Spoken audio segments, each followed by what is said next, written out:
CBN Campinas. 10h19. Aumentou em mais de 50% o número de atendimentos nos CAPs Infanto-Juvenil aqui em Campinas. Thalita Souza traz os detalhes pra gente.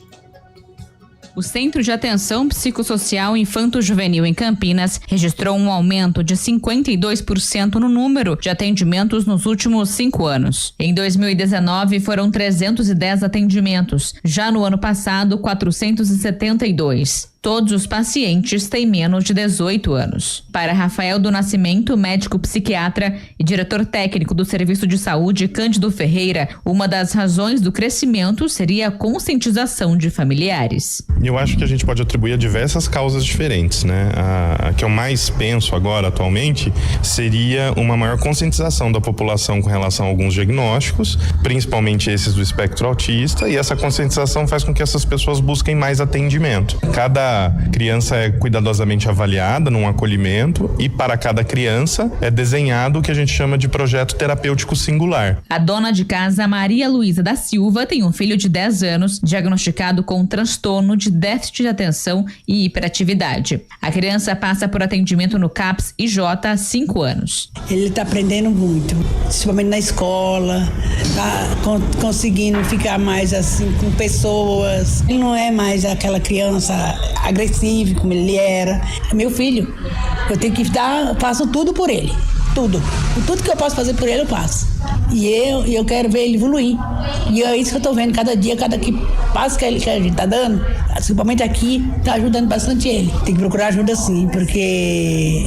é muito bom, porque só vai saber o evoluir da criança quando a gente tá dentro do tratamento. Que como é que a gente vai saber lidar com problemas se a gente não vai atrás? A gente tem que procurar. A criança também percebeu as mudanças que teve. Eu lembro de quando eu era pequeno, em que eu era mais bagunceiro, em que um dia eu tinha batido sem querer no menino. Aí eles vinham lá toda terça lá na minha casa pra poder fazer meu atendimento lá, porque senão eu iria machucar alguém.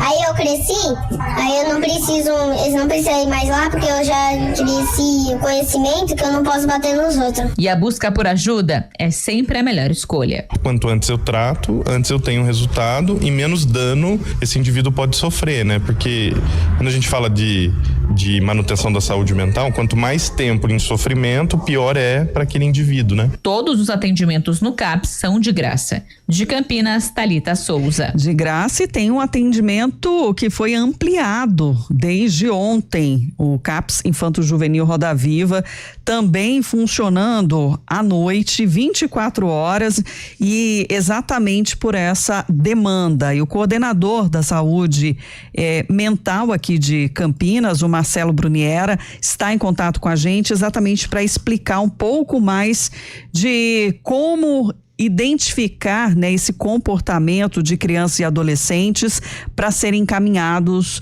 para essas unidades. Seja bem-vindo, Marcelo. Bom dia a todas as pessoas que nos escutam, eu agradeço o convite. Bom dia.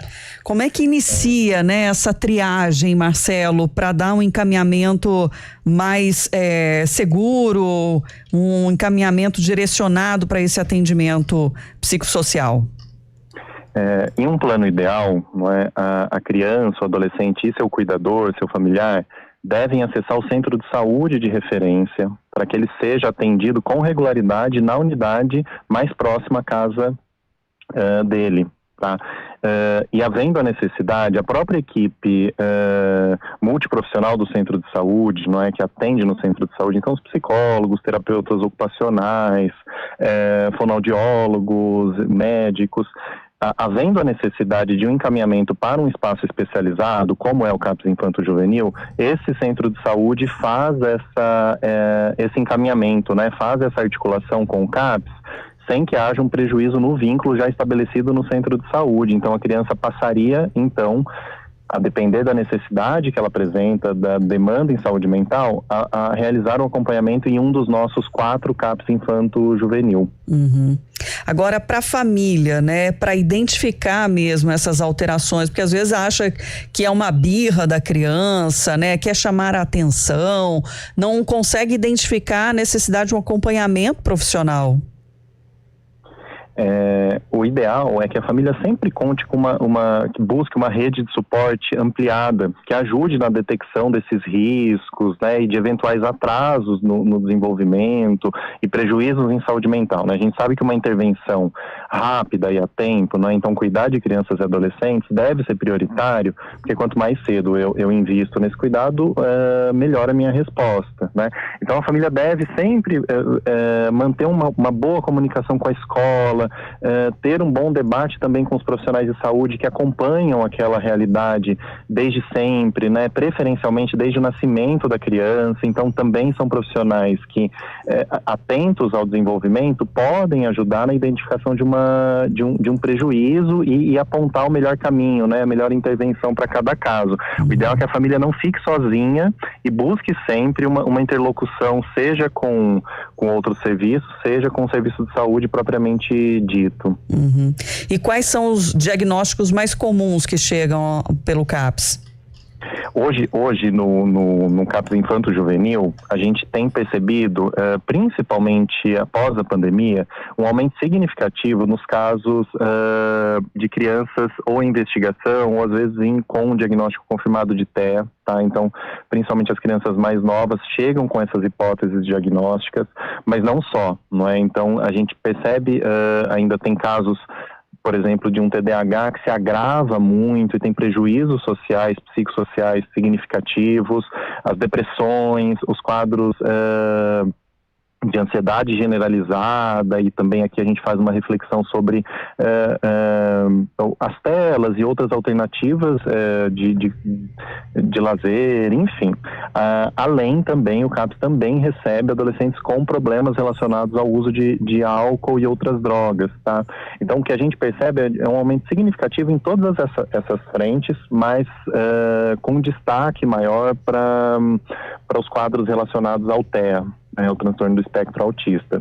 E como que são os encaminhamentos também para esses casos dentro do CAPS?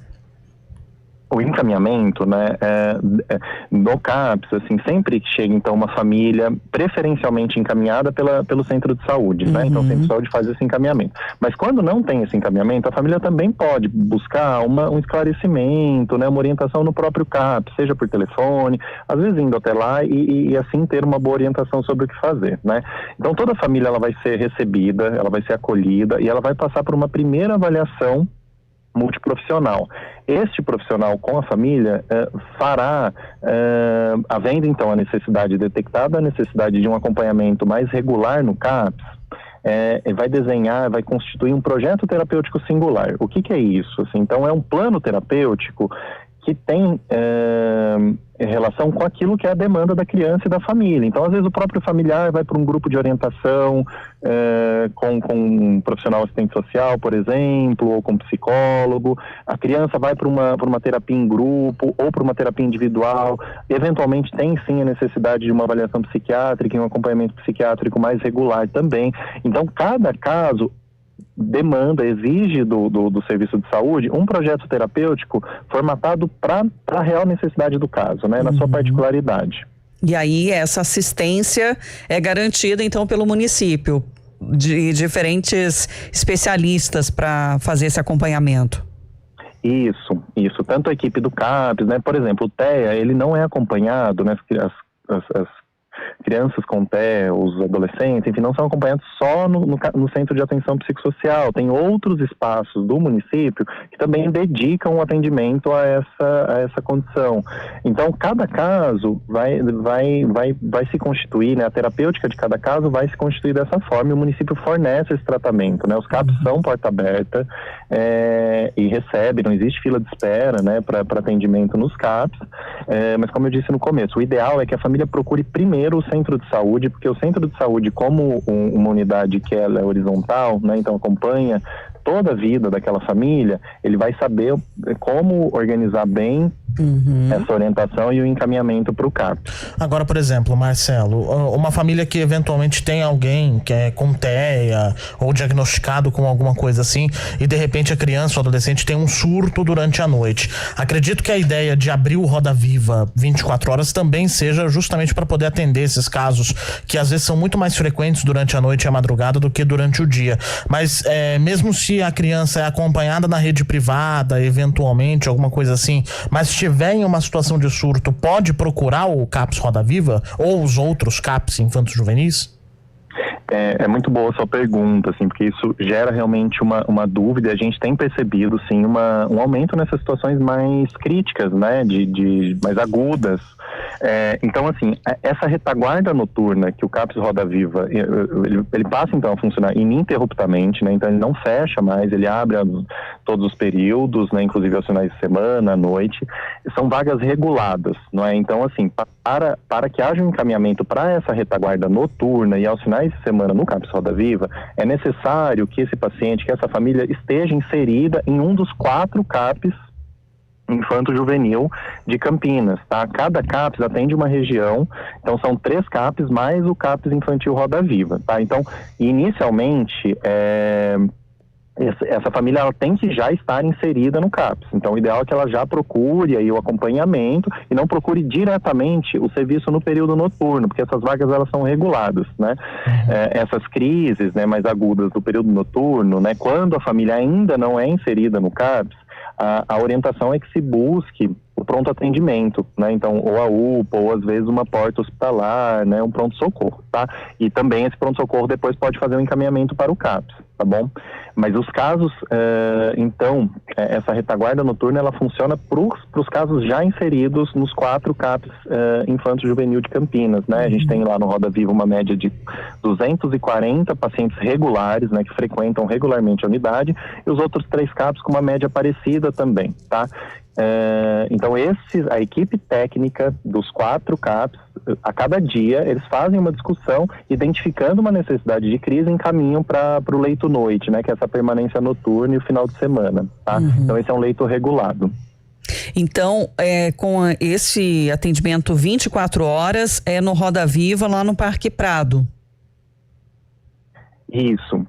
E a gente espera que é um arranjo muito interessante, né? A gente já vinha há bastante tempo discutindo isso e a gente comemora agora esse passo, porque a gente entende que é mais uma alternativa que vai mitigar bastante também o número de internações hospitalares. A gente vai conseguir cuidar lá no Parque Prado das crianças e adolescentes inseridas nos CAPs de todo o município, tá?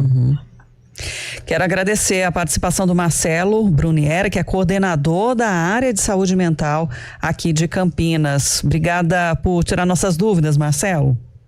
Eu que agradeço e sigo à disposição para a discussão deste e de outros temas. Obrigado. Rádio Cultura de Campinas Limitada, ZYD 809, FM 99,1 MHz.